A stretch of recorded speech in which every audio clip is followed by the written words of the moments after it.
Alright, hello there, welcome back to another wee bit different video. Today's video, how did Shai Gilgeous-Alexander win the MVP this year?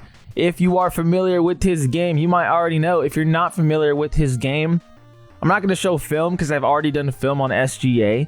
If you want to check that video out, feel free to just go to the link in the description. I will have it there, hopefully, if I remember. If I don't have it there, I should though. Honestly, I should. So let's just disregard that. I should have it there. Click on that link in the video in the description if you want to understand why Shai is so good and why he's so elite. But in regards to why he's won MVP, I mean, just looking at his stats, 32.7 points per game, 5 rebounds per game, 6.4 assists per game, 51.9 field goal percentage per game. He's been elite, and that's an understatement. Now, this comes at a time where people are really frustrated by the delay in the announcement. Why has it taken so long? Why was this not announced after the regular season? We're so deep into the playoffs. We're in the Western Conference and Eastern Conference Finals. What are we doing? Obviously, the NBA does whatever they do for clicks. I guarantee you they got a bunch of guys analyzing, figuring out when was the best time to drop it. I guess it was today. I mean, I don't know. Again, I don't have the answer for you. It doesn't really make a whole lot of sense. But in breaking down again, what really just pushing them over the edge, first things first, is the record of the Thunder. The Thunder are 68-14. They are by far and away the best Western Conference team this season. And the closest team to them would be the Cavaliers in the Eastern Conference. But if you've been a fan of my videos and you've been watching them, you know already how I feel about the Eastern Conference. For those of you that are out of the loop, you play 52 of your 82 games in your conference. So the East is playing the East 52 of the 82 games. So this 64-18 record is inflated as opposed to this Thunder 68-14 record. Now, there's nothing the Cavs can do about it. There's nothing the Celtics can do about it. They are where they are. They're going to do what they can. But for us fans, us recognizing these teams are playing shittier teams more often than these teams, you kind of have to take that into account when looking at the final record. So when I say Thunder have been the best team, they really have been. All season long, they've been the best team. And who's the best player on that team? Shai Gilgeous-Alexander. On top of the numbers he's already putting up, really good. Then, this is something some people know. Not a whole lot of people take this into account. So Shai Gilgeous-Alexander had the highest plus minus this season. Typically, when you see a plus minus of a player this high, a teammate, for example, is going to be pretty close by, right? The closest teammate is Lugent Dortz at 694. That's the closest teammate. I mean, dude, every time Shai was on the floor, it was a legitimate ass whooping. I mean, the Thunder blew out so many teams. We've seen this, right? All season long, the Thunder were just beating teams outright, and it was pretty gnarly to say the least. So a big part of Shai's game is he gets to the free throw line. It is the huge topic of discussion right now amongst really all NBA fans is, oh my God, Shai gets to the line and blah, blah, blah. So before I finish the sentence, and I know you guys are reading this already, let me finish what I got to say before you think I'm defending some of the things that is happening. But anyway, StatMuse posted on Twitter, fun fact, 29 NBA MVPs attempted more free throws in their MVP season than SGA did this year. So the point I'm trying to make when I'm showing this is, for one, the free throws themselves, like the amount of times he's getting to the line, aren't the problem.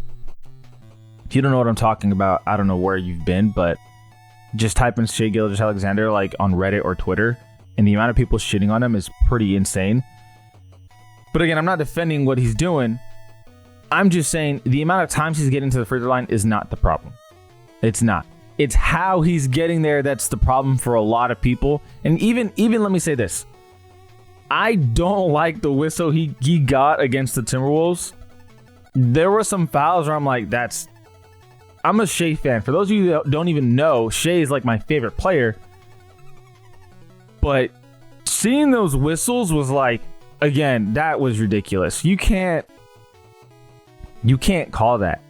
You know, the Jaden McDaniel fouls, I was just like, oh, There was the and one where he was like falling and great shot, but bro, the refs cannot call that.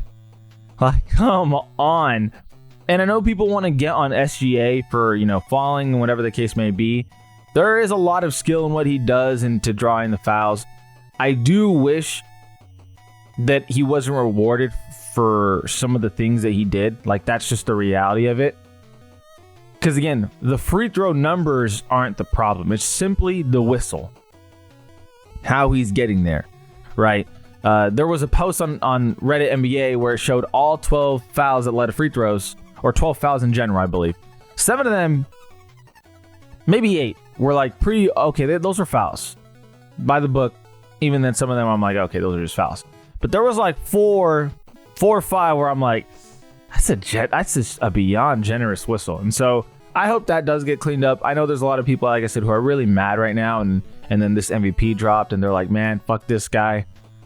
My biggest thing is he is deserving of it, whether you dislike him or like him or not. He has been dominating when he's on the floor to a whole nother degree. Again, he is so far and away above everyone else, and the next closest teammate is at 694. You talk about the standings, 68-14. Really, really impressive. And again, they're playing 52 of their 82 games against the Western Conference. Looking at his stats, 32.75 rebounds, 6.4 assists, super accurate. Like, even then, he's a 90% free throw shooter. This guy has been unreal, doing it on a nightly basis. Shai is not the type of guy to drop 60 on you. You look at other players, they have just insane performances where they just drop a nuke. Shai's not the guy to drop 60 on you. He's the kind of guy who's going to get you just 30 a night. When you need 50 from SGA, he's going to get you 35, 37. When you need 10 from SGA, he's going to get you 35, 30. You know what I mean? Like, it doesn't matter what you need from him. He's going to bring on a nightly basis 30 points, put it in the box score, which is just unreal. It's super, super unreal. This guy is insane, despite all the hate. But I do want to talk about this as well. On top of, how he's won it, just using all those facts. The NBA has gone a lot more international with the MVPs. I mean, 2019, player born out of the United States, Giannis and Giannis. 2021, 2022, player born in the United States, Jokic. 23 is Embiid, born out of the U.S. 24 is Jokic, born out of the U.S. again. 25, SGA, Canadian. The game has become very international, right? The game has become very worldwide. Players have simply been coming from everywhere. And it's insane to see. Honestly, like, it's really insane to see. And like I said, Shai, can I go down here and then see a bunch of like hot takes on Twitter? Yeah, probably. I mean, you can probably see an insane amount of hot takes. Or I guess I shouldn't say hot takes in regards to like people being mad about the whole free throw thing. Again, it's not the free throws attempts themselves, it's how he's getting there, which, fair enough. I can't even, I do not disagree with you. I agree with you. But even then, I hope this guy gets credit for just what he's done all season. He's been so good. Funny enough, he's the first Kentucky Wildcat to win MVP. That's insane. Even if you believe Jokic is the best player in the world, which I feel like most people believe, including me, I do think Jokic is the best player in the world. MVP does not necessarily indicate best player in the world. You really have to take into account the seeding, which the Nuggets are the 4 seed. You have to take into account voter fatigue, which Jokic has won it 3 times in the past 4 years, right? 3 times. Yeah, 3 times in the past 4 years, not including this year. So voter fatigue is a real thing. Being the 4 seed as opposed to the 1 seed is a real thing. But does this take away from Jokic being the best player in the world? No. If you're a Thunder fan, you're not going to say that because you're a Thunder fan. But pretty much everyone else is going to acknowledge that Jokic is the best player in the world. Some people will throw in some names like Giannis or whoever, and I'll say, okay, whatever. But I feel like the majority, the consensus right now is Jokic is the best player in the world, and this doesn't change that. Even with Mike Malone switching sides a little bit, that was kind of funny. But let me know what you guys think. Do you think this is a deserving MVP? And honestly, I'm going to just preface this. by saying, even if you don't think he deserves it, like, dude, he does. He does.